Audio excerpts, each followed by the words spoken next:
How's it going, everyone? Today I wanted to talk about 9.5 trim levels. This channel heavily focuses on the Saab 9.3, I would say, in Saab content especially.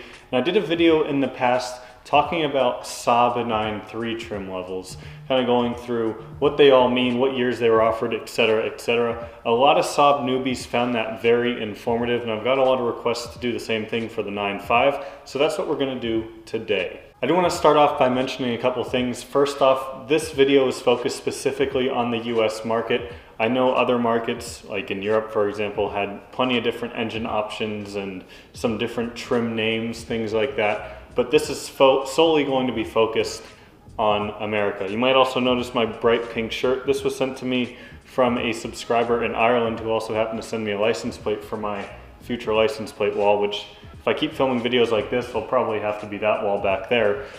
But yeah, so huge shout out to him for the Saab Club of Ireland shirt. The first generation 9.5 was built from 1998 all the way up until 2009. And during that 11 or 12 year production run, it received two different updates. So that first generation is really from 1998 to 2001. The second generation is going to be from 2002 to 2005. And the third gen is from 2006 to 2009. Trim names and what exactly each trim was changed throughout those generations. So I'm going to go through generation by generation and talk about them.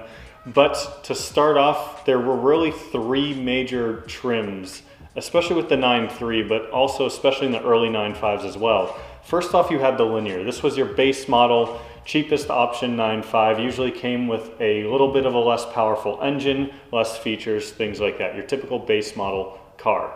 In the middle, you had your Arc.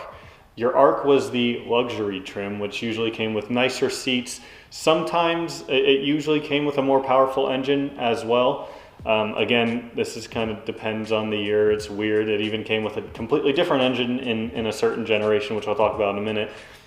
But it was more the luxury focused model. And then on top of that, you had the Aero. The Aero is kind of the top of the line 9.5, often the most desirable one. Came with the most powerful engine. It came with the sportier seats, kind of a body kit, sportier body kit. And it was just the more aggressive, fun to drive, sportier version of the car. It also would sometimes come with different brakes, suspension, little things like that. All of the trims for these years were offered in either a wagon or a sedan, and they pretty much all, with the exception of a small amount, which I'll talk about here in a minute, they pretty much all came with the B235 engine, either the B235L, B235E, B235R. They're all pretty much the same thing, minus some minor tweaks in the turbos and etc. The B235 motor is a 2.3 liter 4-cylinder, for those of you who don't know. And one last thing before I talk about the specific generations, I want to talk about two special edition 9.5s that I think a lot of you enthusiasts will appreciate that I mentioned. First off is the Gary Fisher 9.5. This was released in 1999. It included a limited edition Gary Fisher bike with it. It has the lower output turbo and engine that the Linear had, but it had all the other upgrades from the other trims, like the nicer interior, things like that. Saab had planned to make 650 of them. It also has a unique body kit as well and some special wheels that a lot of Saab enthusiasts consider very desirable. The second limited edition 9.5 is the Griffin. The Griffin was available for the final year of the first generation 9.5's production run in 2009. It had the same power output, 260 horsepower as the other 9.5s, but came with special wheels and a spoiler on the back. With those out of the way, let's go ahead and start with the first gen, the 1998 to 2001 9.5s.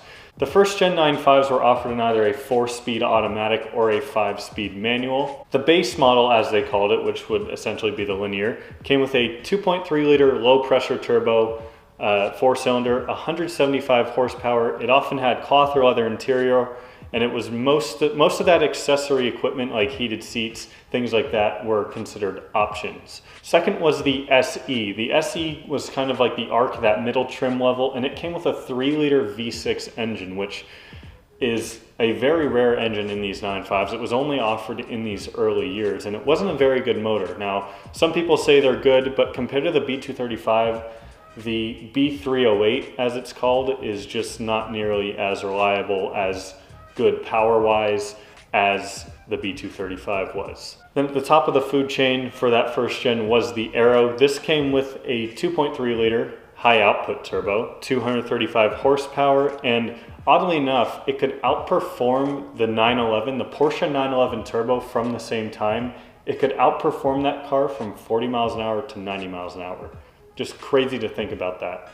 I mean, Saabs have always been known as highway cruisers, cars that are better from a roll, but that's just kind of crazy to put that into perspective. So moving on to the second gen. The second gen needs to be split into two parts. So the second gen goes from 2002 to 2005, and this was when they did the first refresh on the exterior, a little bit on the interior, etc. But the first part of the second gen is from 2002 to 2003. We'll call it second generation part one, came either with a 5-speed automatic, which they upgraded from the 4-speed, or a 5-speed manual. At the bottom you had the linear with that same 2.3 liter turbocharger, 175 horsepower. In the middle you had the Arc, which once again still had that 3 liter turbocharged V6. And then on top you had the Aero once again, which came with the same exact motor, same exact power, 235 horsepower. So I think from 2002 to 2003, really the biggest upgrades were some cosmetic things, like they got rid of the glass headlights. The front ends look very slightly differently. If you put them next to each other, you can tell.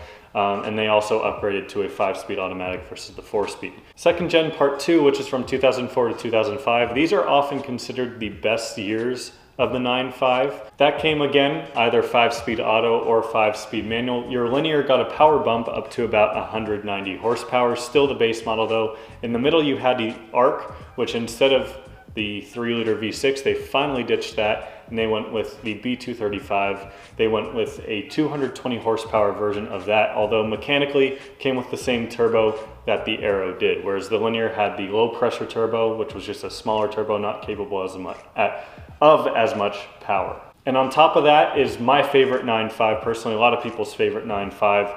That would be the Aero, the 2004 to 2005 Aero, which came now with 250 horsepower, and it had a very desirable body kit, you could call it. It had what was called the shark tooth front bumper on it, and just a nice styled body kit all around. Of course, the Aero also had all those other upgrades that I mentioned in the intro that other Aeros did, such as leather, nicer, sportier leather seats, like an aluminum face dash that looks a lot sportier, and different suspension, brakes, etc., etc. There's a lot of little things. Lastly, we have the third generation 9.5. This is called the Dame Edna 9.5. A lot of people think this is the ugliest 9.5.